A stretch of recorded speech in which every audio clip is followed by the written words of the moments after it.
जैन, राजीव जैन, बिट्टू, ज्योति जैन, भूपेंद्र जैन, रचिल जैन, सुनील जैन, शिल्पा जैन, पंकज जैन, वंदना जैन, प्रियांश जैन, श्रियांश जैन, प्रियल जैन, अंशित जैन, अविरल जैन, विधि जैन, आर्नव जैन, रिद्धि जैन, F1U 114-115 पीतमपुरा।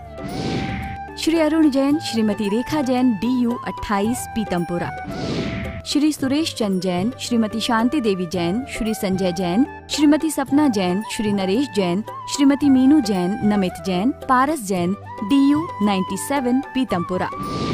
श्री राजेश जैन, चावल वाले, श्रीमती पुष्पा जैन, श्री अनुज जैन, श्रीमती तमन्ना जैन, श्री अमन जैन, श्रीमती मेघा जैन, FD 29 पीतमपुरा।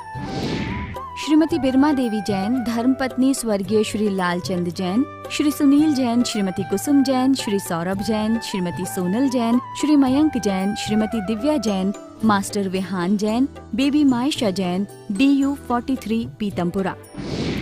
श्री हेमचंद जैन परिवार, Shri Pradeep Jain, Shrimati Ruma Jain, Shri Rajat Jain, Shrimati Anshu Jain, master Hridyansh Jain, FU 8 Pitampura. Shri Anil Kumar Jain, Shrimati Rekha Jain, Shri Kartik Jain, Shri Kunal Jain, F1U 137 Pitampura. Shri Santosh Jain, Shri Sanjay Jain, Shrimati Kavita Jain, कुमारी श्रावी जैन, श्री रजत जैन, DU 49 पीतमपुरा। श्री प्रकाश चंद जैन, श्रीमती चंद्रकांता जैन, श्री पंकज जैन, श्रीमती नीलम जैन, श्री सुशांत जैन, श्री दिव्यांश जैन, CU 76 पीतमपुरा। मोक्ष मार्गस्य नेतारं भेत्तारं कर्म भूभृतां ज्ञातारं विश्वतत्त्वानां वन्दे तद्गुणलब्धये। मंगलं भगवान् वीरो मंगलं गौतमो गणी मंगलं कुंदकुंदार्यो जैन धर्मोस्तु मंगलम। तत्वासूत्र परम मांगलिक ग्रंथ है, परम उपकारी ग्रंथ है। आचार्य कुंद स्वामी के पट्ट शिष्य आचार्य उमा स्वामी द्वारा यह लिखा गया है। यह सूत्रात्मक शैली में और संस्कृत परिष्कृत संस्कृत में भाषा में यह महान ग्रंथ लिखा गया है। गागर में सागर है, भगवान की वाणी का निचोड़ इसमें इस ग्रंथ में मिलता है। चारों अनुयोग एक ग्रंथ को पढ़ने पर जिसका अध्ययन हो जाए, ऐसा तत्वासूत्र महान ग्रंथ है। हम सबको जरूर पढ़ना चाहिए। इस तत्वासूत्र की महिमा आपसे हम क्या कहें। आप स्वयं जब तत्वासूत्र का पाठ करते हैं तो उसमें लिखा हुआ है कि जो भी व्यक्ति एक बार तत्वासूत्र पाठ करता है तो उसे एक उपवास का फल मिलता है। इसका मतलब आप समझ रहे हैं कि आपने तत्वासूत्र का पाठ कर लिया, मतलब भगवान महावीर स्वामी की समस्त वाणी का पाठ हो गया। समस्त वाणी का पाठ हो गया। क्यों? क्योंकि जो भी अब विस्तार है वो सब इसी के अंदर का विस्तार है, इससे बाहर का कोई विस्तार नहीं है। जितने भी आगम शास्त्र आगे जितने आपको हजारों लाखों करोड़ों शास्त्र मिलेंगे वो इसी के इर्द गिर्द घूमते हुए मिलेंगे। इसलिए इतना महान यह तत्वासूत्र ग्रंथ है। आप सब लोग भी प्रतिदिन टीवी के माध्यम से सुन रहे हैं, पढ़ रहे हैं और जान रहे हैं। आपके घर में जिनवाणी हो उसको खोल लीजिए, उसमें तत्वासूत्र लिखा होगा या कोई पुस्तक होगी तो उसको रख लीजिए और कॉपी पेन भी जरूर रखें। हम सभी लोग तत्वासूत्र में जो 10 अध्याय हैं उमा स्वामी द्वारा विरचित, उसमें 7 तत्वों का वर्णन है और प्रथम अध्याय में जीव तत्व का वर्णन पढ़ रहे थे। इसमें आचार्य भगवान मोक्ष मार्ग की बात कर रहे थे। मोक्ष मार्ग की बात करते हुए सम्यक दर्शन का उत्पत्ति के कारण भी बताए और जो 7 तत्व हैं उनका वर्णन भी यहाँ पर चला। एक बार हम सभी लोग पुनः चौथा जो सूत्र है उसका उच्चारण करेंगे बोर्ड के माध्यम से और उस सूत्र को समझ करके आगे की क्लास को प्रारंभ करेंगे। तो तत्वार सूत्र प्रथम अध्याय सूत्र पहले अध्याय का चौथा सूत्र है। जीवा जीव आश्रव बंध संबर निजरा मोक्षास तत्वम, यह सूत्र है। पुनः देखिए, जीवा जीव आश्रव बंध संबर निजरा मोक्षास तत्वम। जीव अजीब, आश्रव, बंध, संबर, निजरा, मोक्षः, ये 7 जो हैं तत्व हैं। इसके बारे में अपन ने पढ़ा था। जीव किसे कहते हैं? जिसमें चेतना पाई जाती है, जिसमें ज्ञान दर्शन पाया जाता है, उपयोग जिसका लक्षण है, उसे अपन ने जीव कहते हैं।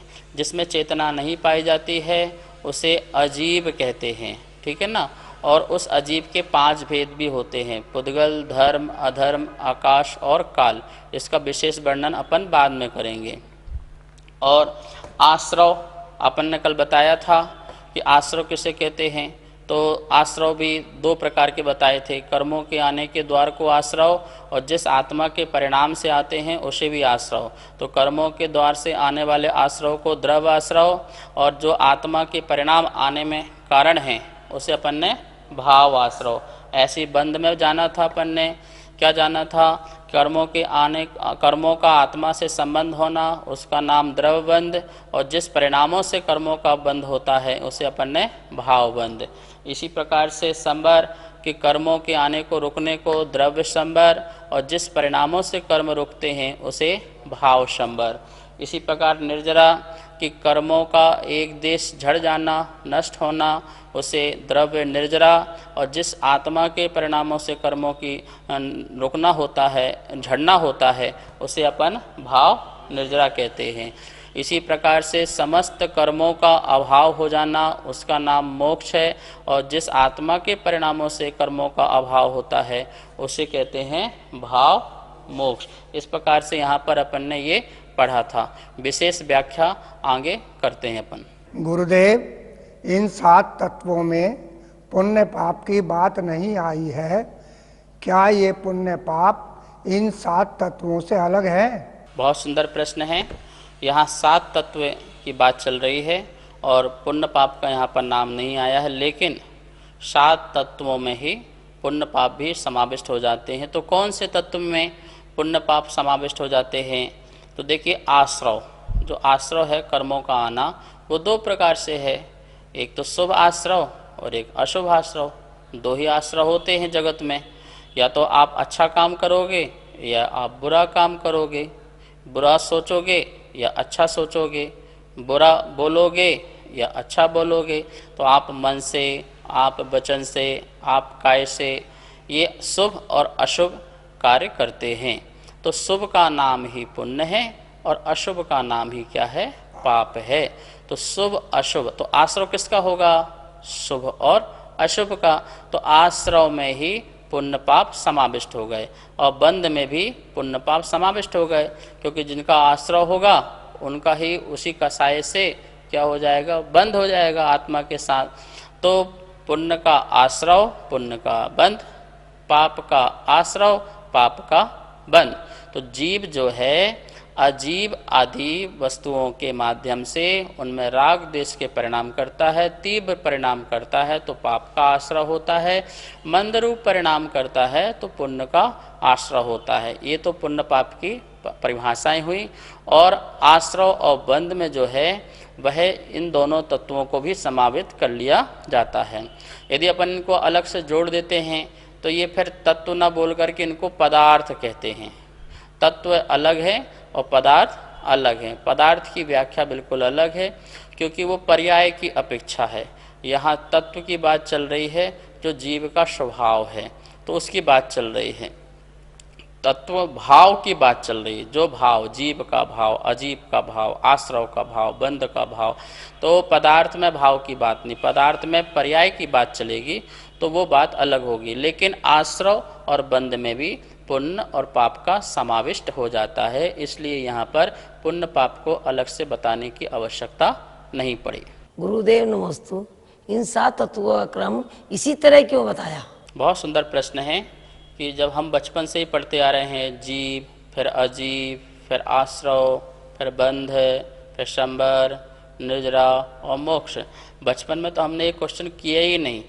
जो पाठशाला में पढ़ाया, पढ़ करके रट लिया, याद कर लिया, और गुरुजी ने पूछा, हाथ उठाया, बताया, इनाम मिली और खुश हो गए, बस इतना ही नाता था। तो बचपन की बात तो समझ में आ गई, लेकिन बड़ों में भी हमें यही रहे कि बस हमने याद कर लिया, रट लिया, सुना दिया, समझ लिया, तो ऐसा नहीं। इनका क्रम है। ये क्रम क्यों रखा गया है? देखिए, जीव को सबसे पहले क्यों रखा गया है कि मोक्ष किसको मिलेगा? जीव को। जो आत्मा को शुद्ध अवस्था प्राप्त होना वो किसको मिलेगा? तो सर्वोपरि तो जीव है, क्योंकि जीव ही नहीं है तो संसार में कुछ चीज़ की बात ही नहीं होगी। आप कल्पना कीजिए, पूरे संसार में जीव एक भी ना हो तो इस अजीब को कौन पूछने वाला? इस अजीब को हमारा क्या लेना देना हमारा फिर? तो सबसे महत्वपूर्ण कोई तत्व है तो सबसे महत्वपूर्ण तत्व कौन है? जीव। वो भी मैं जीव, मैं जो आत्मा हूँ वो सबसे महत्वपूर्ण है। इसलिए पहला बात रखी जीव की। अब इस जीव के पास सबसे नज़दीक कौन सी चीज़ है? कौन सी चीज़ है नज़दीक? तो ये शरीर। देखो, संसार में हमारे पास सबसे नज़दीक क्या चीज़ है? शरीर, कर्म। तो इसलिए इसको अजीब, जीव के बाद क्या? अजीब। भैया मैं तो बहुत महत्वपूर्ण हूँ, सबसे पहले तो महत्वपूर्ण पदार्थ मैं हूँ, मुझसे बड़ा दुनिया में कोई नहीं, मुझसे बड़ा महत्वशाली दुनिया में कोई नहीं। तो पहले मैं जीव, इसके बाद मेरा पड़ोसी कौन है, मेरे पास कौन है, नज़दीक कौन है? ये कर्म है, ये शरीर है। इसलिए उसके पास ही उसको क्या रखा? अजीब। अरे इसी का झंझट ही तो है, जीव और अजीब का विस्तार ही तो पूरा संसार है। ये पूरा तीन लोग जो है किसका विस्तार है? जीव और अजीब का। दोनों मिलते हैं और नई चीज़ क्रिएट होती है और जगत का फैलाव होता है। ये जीव अजीब मिलकर के पेड़ पौधे, वनस्पति, पृथ्वी, अग्नि, वायु, ये संसार, ये सब क्या है? ये जीव अजीब का मेल जोल है, मिली जुली सरकार है। ठीक है ना? तो मैं जीव, मेरे पास रहने वाला एक अजीब, और ये दोनों जब मिल गए तो आत्मा इसको लेकर के, अन्य पदार्थों को लेकर के भाव करती है। तो भाव करने से ये जीव अजीब पूर्वक ही आश्रय होता है।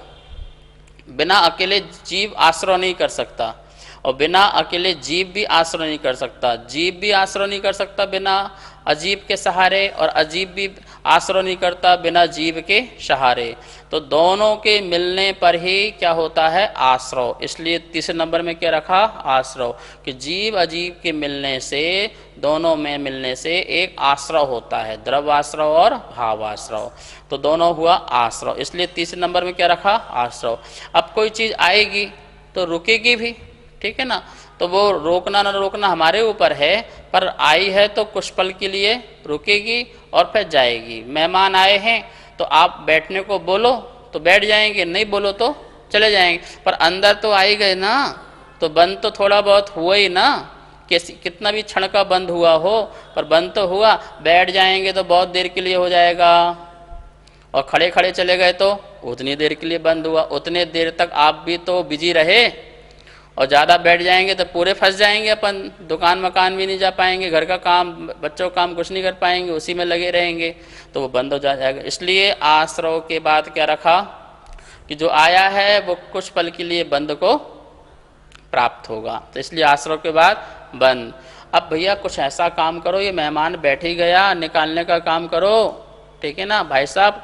अब आप जाइए, आपके घर में भी काम होगा, तो अब कर्मों को निकालने की भी, या फिर किसी को रोकने की काम करो। भैया आप किसी को मत बुलाओ, बहुत हो गया, एक बहुत आ गया, ये इसने बहुत परेशान कर डाला, अब ताला लगा दो, बंद कर दो, कोई नहीं आएगा, फ़ोन से कोई बुलाना नहीं किसी को। अब तो क्या हो गया? संबर। इसलिए बंद के बाद क्या रखा? संबर। अब रोकने का काम करना, रुक गया, हमें समझ में आ गई, हमें अकल ठिकाने आ गए, भैया अब हम किसी को बुलाने वाले नहीं है, जिसको बुलाते हैं परेशान कर देता है। तो क्या किया फिर हमने? संबर। तो इसलिए बंद के बाद संबर। अब ठीक है भैया, बुलाना तो बंद कर दिया, अब जो ये बैठा हुआ है इसको तो निकालो, है ये तो बड़ा परेशान करके बैठ गया।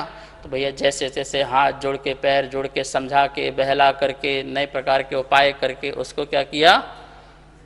घर से निकाला, कर्म को अंदर से निकाला, भावों को अच्छे बनाया, निर्मल बनाया, तो निर्जरा होना प्रारंभ हो गए। इसलिए संबर के बाद निर्जरा, और संपूर्ण सब चला गया, अब कोई नहीं, मैं अकेला, बिल्कुल शांत स्वभावी, निर्मल, अनंत आनंद का सागर, अमृत स्वरूप मैं निमग्न, ऐसा मैं आत्मा बचा, तो मेरा क्या हो गया?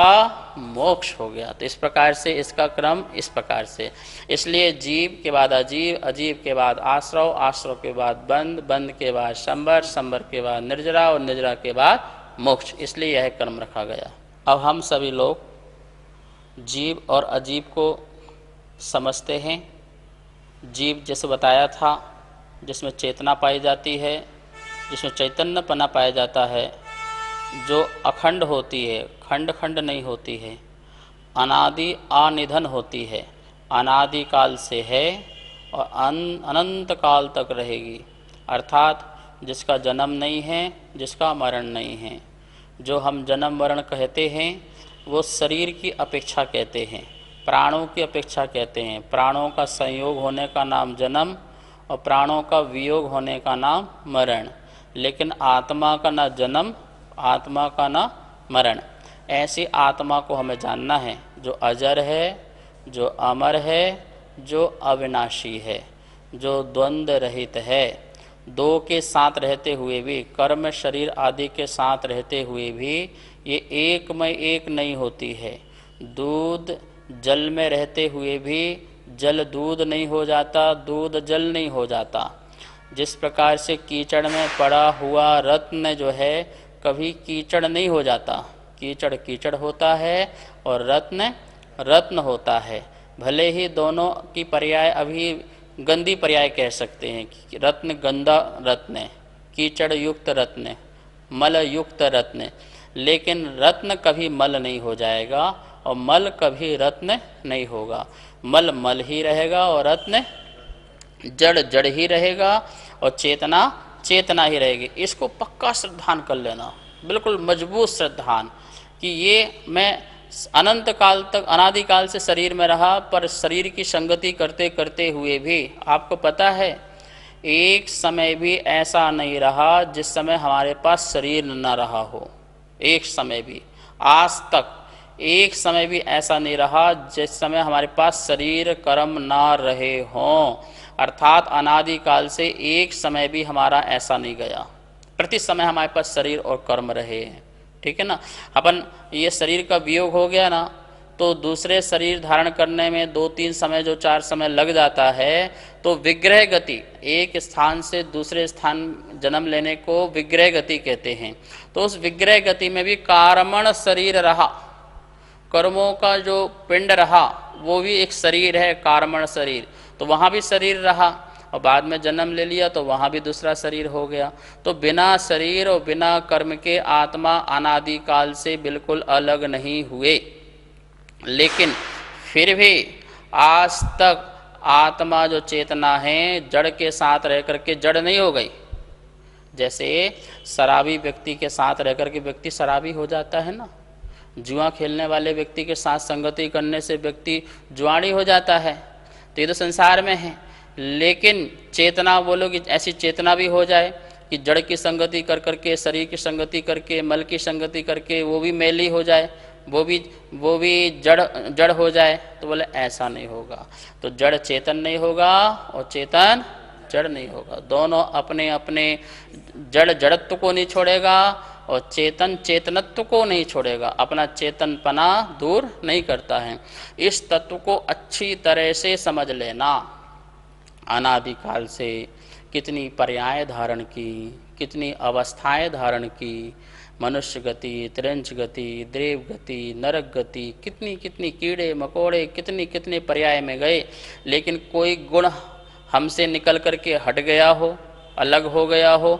यदि गुण अलग हो गया तो द्रव्य भी अलग हो जाएगा, क्योंकि बिना गुण के द्रव्य होता नहीं है। अवस्थाएं चेंज हो सकती हैं, पर्यायें चेंज हो सकती हैं, पर मैं अनचेंजेबल हूँ, जो कभी चेंज नहीं होता हूँ। मैं चेतन, मैं कभी परिवर्तित नहीं होता हूँ। तो ऐसी आत्मा में श्रद्धान करना, ठीक है ना। तो खुश होना चाहिए, बहुत नाचना चाहिए इस बात को सुनकर के, अरे मैं ऐसा चेतन जो अनचेंजेबल, कभी चेंज नहीं होता हूँ, ओहो, तो ये तो बहुत अच्छी बात है। इसका मतलब मेरा आज तक नुकसान तो हुआ नहीं। नुकसान हुआ है तो मेरी पर्यायों का, मैंने अपने गुणों को विकसित नहीं किया, अपने ज्ञान को विकसित नहीं किया, अपने संयम को विकसित नहीं किया, ये मेरा नुकसान हुआ है। अब कोई बात नहीं, अब विकसित करेंगे, अब आगे बढ़ाएंगे। देखो, अविकसित पर्याय निगोद की पर्याय है। अविकसित पर्याय निगोद की पर्याय है। जहाँ ज्ञान विकसित नहीं है, जहाँ सुख विकसित नहीं है, जहाँ आनंद विकसित नहीं है, वो पर्याय जो है वो अविकसित पर्याय है। और 2 इंद्रिय, 3 इंद्रिय, 4 इंद्रिय आदि जो पर्याय असंगी अवस्था की जो पर्याय है वो पर्याय अर्ध विकसित पर्याय है। कौन सी है? विकसित है पर पूर्ण विकसित नहीं है, अर्ध विकसित है। ठीक है ना। अविकसित पर्याय निगोदिया की, 2 इंद्रिय आदि की पर्याय अर्ध विकसित है, 5 इंद्रिय की पर्याय जो है वो विकासशील पर्याय है। अभी विकास पूर्ण नहीं हुआ पर विकासशील है, विकास हो रहा है। ज्ञान का थोड़ा विकास हुआ है, सुख का विकास हुआ, शक्ति का विकास हुआ, विकासशील पर्याय है पर पूर्ण विकास नहीं है। पूर्ण विकास क्या है? जो सिद्ध अवस्था है वो पूर्ण विकास है। तो हमें कहाँ तक यात्रा करना है? निगोद से निकल करके अविकसित पर्याय से। तो कितने सौभाग्यशाली हैं हम कि हमारी अविकसित पर्याय तो गई, अर्ध विकसित पर्याय भी हमारी गई। अब तो हम विकासशील में चल रहे। जैसे बोलते ना मोदी जी, ये देश विकास की ओर बढ़ रहा है, ठीक है ना, विस्तार की ओर बढ़ रहा है। ऐसे हम भी आज से कहो तत्व पढ़ करके, अरे ये चेतना जो है अब विकास की ओर, अब हम ज्ञान प्राप्त करेंगे, अब हम आनंद को प्राप्त करेंगे, हम अपनी आत्मा को शुद्ध बनाएंगे, बुद्ध बनाएंगे। पर कैसे? जब अपने को जानोगे मैं कौन हूँ, अपने को जानते नहीं हो और विकास की बात करते हो, ऐसा नहीं है। पहले अपने को जानो, अपना स्वरूप को जानो कि मैं जड़ स्वभावी नहीं हूँ, मैं चेतना स्वभावी हूँ। मैं जगत में रहा तब भी मेरा जानना और देखना बंद नहीं हुआ। तो ऐसे विकासशील अवस्था को प्राप्त करके अब हम पुरुषार्थ करेंगे।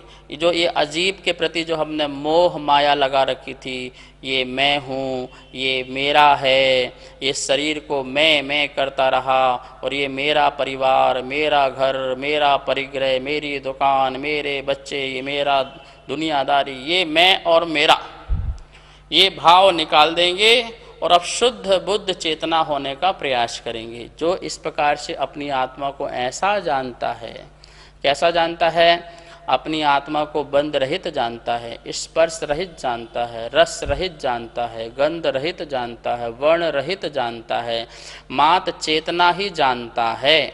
इंद्रियों आदियों के द्वारा से आत्मा की पहचान होती, ऐसा जो नहीं जानता है। इस प्रकार से अपनी आत्मा के स्वरूप को जानना है। पहले अपने को जानो, पहले दुनिया को नहीं। अपने को जान लिया, सब जान लिया। जो एकम जानहि ते सब ही जानहि। जो एक को जान लेता है वो सब को जान लेता है। ऐसा हुआ। ऐसे ही प्रसंग है कि महावीर स्वामी जो बचपन में थे तो माँ ने पिता से, अपने पति से कहा कि बच्चा बड़ा हो रहा है, कुछ पढ़ाने के लिए कोई टीचर तो लगाओ, शिक्षक तो लगाओ, ये कब पढ़ेगा, कब लिखेगा? बोले ठीक है। गुरु बुलाया और बोले बेटा बोलो एक। बोले एक। बोले एक आने आत्मा। ठीक है, एक आने आत्मा। बोलो बेटा दो। तो बोले एक। तो वो जब एक बोला तो वो टीचर बहुत खुश हुए। अरे आपका बालक तो इतना होशियार है, मैंने तो एक बार एक कहा और उसने एक बार में आत्मा सीख ली। बहुत खुश हुए। दूसरे दिन टीचर आए, बोले बेटा अब बोलो दो। तो बोले वो एक। अरे बेटा आपने एक सीख लिया है, एक आने आत्मा हो गया, अब बोलो दो। तो बोले बेटा दो। बोले एक।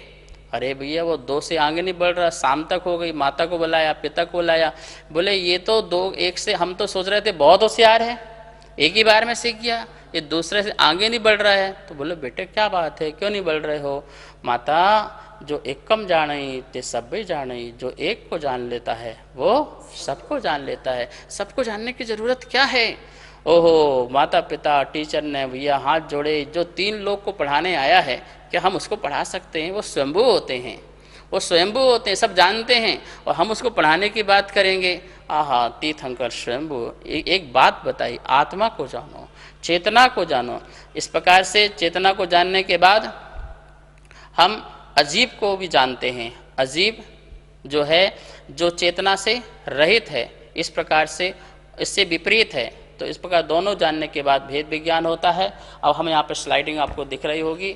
आश्रव तत्व जो तीसरे नंबर में जो है आश्रव तत्व है, इसमें लिखा है भाव आश्रव और द्रव्य आश्रव। क्या लिखा हुआ है? भाव आश्रव और द्रव्य आश्रव। अब इनके बारे में थोड़ा अपन अच्छे से पढ़ेंगे। क्या लिखा है भाव आश्रव में? जिन मोह राग द्वेष भावों के निमित्त से, निमित्त से मतलब या राग द्वेष भावों के द्वारा ज्ञानावरणादि कर्म आते हैं। किसके निमित्त से? हमारे अंदर के राग द्वेष भावों के निमित्त से जो ज्ञानावरणादि कर्म आते हैं, उन मोह राग द्वेष भावों को भाव आश्रव कहते हैं। क्या कहते हैं? भाव आश्रव। समझ में आया ना? जिन मोह राग द्वेष आदि के परिणामों के निमित्त से ज्ञानावरणादि जो 8 कर्म आते हैं, उनको हम कहते हैं भाव। उन मोह राग द्वेष भावों को भाव आश्रव, जो हमारे आत्मा के भावों का आश्रव हुआ। फिर लिखा है द्रव्य आश्रव। क्या लिखा है? द्रव्य आश्रव। भाव आश्रव के निमित्त से जो राग द्वेष मोह भाव जो भाव आश्रव हैं, उसके निमित्त से ज्ञानावरणादि कर्मों का स्वयं आना, बुलाना नहीं, स्वयं आना। वो हम कोई बुला नहीं सकते। आपको कर्म दिखते हैं क्या जो आप बुला सकते हो? आइए आइए, वेलकम वेलकम? नहीं दिखते हैं, वो स्वयं आते हैं।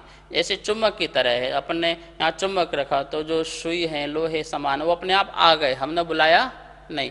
हमने तो अपना काम किया, चुम्बक को हिलाना डुलाना, ठीक है ना? कर्म का वो स्वयं आना है। ऐसे ही हमने भाव किए और कर्म क्या हो गए? आ गए। तो उनको आने को बोलते हैं द्रव्य आश्रव। इस प्रकार से क्या हुआ? भाव आश्रव और द्रव्य आश्रव। नमोस्तु गुरुदेव। भाव आश्रव किसके कारण होता है? भाव आश्रव जो है, आत्मा में एक योग नाम की शक्ति है। योग अर्थात आत्मा के प्रदेश। आत्मा के प्रदेशों की चंचलता यदि होती है तो उससे कर्मों का आश्रय होता है। प्रगति बंध और प्रदेश बंध, जिसको अपन बोलते हैं, बंद हो जाता है, तो आश्रय होता है। काय वांग मनः कर्म योगः सह आश्रवः। काय वांग मन, जो आत्मा का योग है, उसकी अभिव्यक्ति हमारे काय से होती है, हमारे वचन से होती है और हमारे मन से होती है। तो मन में चलने वाले विचार, वाणी में चलने वाली प्रवृत्ति और काय से होने वाली प्रवृत्ति, इन तीनों की प्रवृत्ति से आश्रव होता है। उस आश्रव से क्या बोलते कि कर्म आते हैं, ठीक है ना? तो कारण यही है, मन वचन काय जो है और आत्मा की योग प्रवृत्ति जो है, इसके कारण आश्रव होता है। तो हमारी प्रवृत्ति क्या होती है योग में?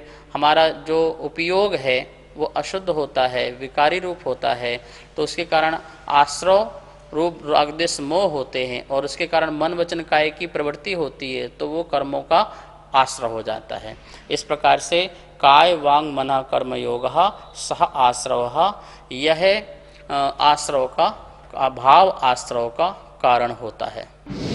सुनीत जैन, नीरज जैन, विभोर जैन, इति जैन, सर्वांग जैन, चारू जैन, गौरव जैन, दर्श जैन, अनिकांत जैन, कोकिला जैन, कनिका जैन, गौरव जैन, अर्घ जैन, नितिका जैन, मयूर जैन, पर्व जैन, अदिति जैन, सामवेद, तिलका देवी जैन, मनोज जैन, उषा जैन, सुनीत जैन, नीरज जैन, अनिकांत जैन, कोकिला जैन, राजीव जैन, वंदना जैन, राजीव जैन, वंदना जैन, वरुण जैन, पूजा जैन, वाणी जैन, श्रीमती कमलेश जैन, धर्मपत्नी स्वर्गीय श्री श्रीपाल जैन, परिवार QU 149C, पीतमपुरा, दिल्ली।